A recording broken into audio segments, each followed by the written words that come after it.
ଆସିଲା ବଡ଼ ଖବର। ଦୂର ହେବ ଗ୍ୟାସ୍ ସଂକଟ। ଇରାନରୁ ଆସୁଛି ଏଲ୍‌ପିଜି ବୋଝେଇ ଜାହାଜ। ତେବେ କ'ଣ ରହିଛି ସମ୍ପୂର୍ଣ୍ଣ ଅପଡେଟ୍ ଆସନ୍ତୁ ଜାଣିବା। ତା ପୂର୍ବରୁ ଚ୍ୟାନେଲରେ ନୂଆ ଥିଲେ ଚ୍ୟାନେଲଟିକୁ ସବସ୍କ୍ରାଇବ୍ କରି ରଖନ୍ତୁ ଏମିତି ଗୁରୁତ୍ୱପୂର୍ଣ୍ଣ ଅପଡେଟ୍ ସବୁଠୁ ପ୍ରଥମେ ପାଇବା ପାଇଁ। ଭାରତ ପାଇଁ ଖୋଲା ରହିବ ହର୍ମୁଜ୍ ପ୍ରଣାଳୀ। ଇରାନ ବୈଦେଶିକ ମନ୍ତ୍ରୀଙ୍କ ବଡ଼ ଘୋଷଣା। କହିଲେ ହର୍ମୁଜ୍ ଦେଇ ଯାଇପାରିବ ଭାରତୀୟ ଜାହାଜ।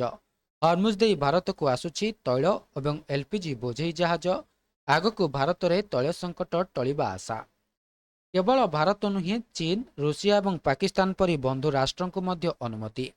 ଆମେରିକା ଓ ଇସ୍ରାଏଲ ସହ ଜଡ଼ିତ ଜାହାଜ ଉପରେ କଟକଣା ଜାରି ରହିବ ବୋଲି କହିଛନ୍ତି ଆବାସ ଆରାଗାଚି। ଇରାନ ବୈଦେଶିକ ମନ୍ତ୍ରୀ ଆବାସ ଆରାଘାଚି ସ୍ପଷ୍ଟ କରିଛନ୍ତି ଯେ ହର୍ମୁଜ୍ ପ୍ରଣାଳୀ ସମ୍ପୂର୍ଣ୍ଣ ବନ୍ଦ ହୋଇନାହିଁ।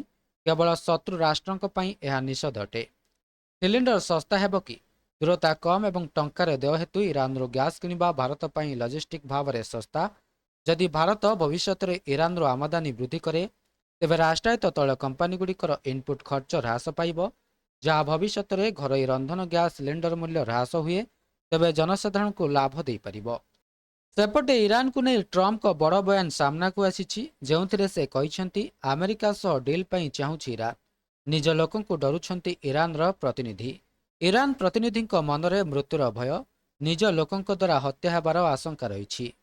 ଯେକୌଣସି ପରିସ୍ଥିତିରେ ଆମେରିକା ସହ ଚୁକ୍ତି କରିବାକୁ ଚାହୁଁଛି ଇରାନ। ହେଲେ ଇରାନର ଶାସନକର୍ତ୍ତା ଓ ଆଲୋଚନାକାରୀମାନେ ନିଜ ଦେଶର ଜନତାଙ୍କ ଆକ୍ରୋଶକୁ ନେଇ ଭୟଭୀତ। ଚୁକ୍ତି ନହେଲେ ଇରାନରେ ଗୃହଯୁଦ୍ଧ ଭଳି ସ୍ଥିତି ଉପୁଜିପାରେ ବୋଲି ଟ୍ରମ୍ପଙ୍କ ସଂକେତ ରହିଛି। ତେବେ ଆସିଲା ସମ୍ପୂର୍ଣ୍ଣ ଅପଡେଟ୍‌ଟି। ଭିଡ଼ିଓଟି ଭଲ ଲାଗିଥିଲେ ଭିଡ଼ିଓଟିକୁ ଲାଇକ୍ କରନ୍ତୁ, ସେୟାର କରନ୍ତୁ ଏବଂ ଚ୍ୟାନେଲଟିକୁ ସବସ୍କ୍ରାଇବ୍ କରିବା ପାଇଁ ଭୁଲନ୍ତୁ ନାହିଁ।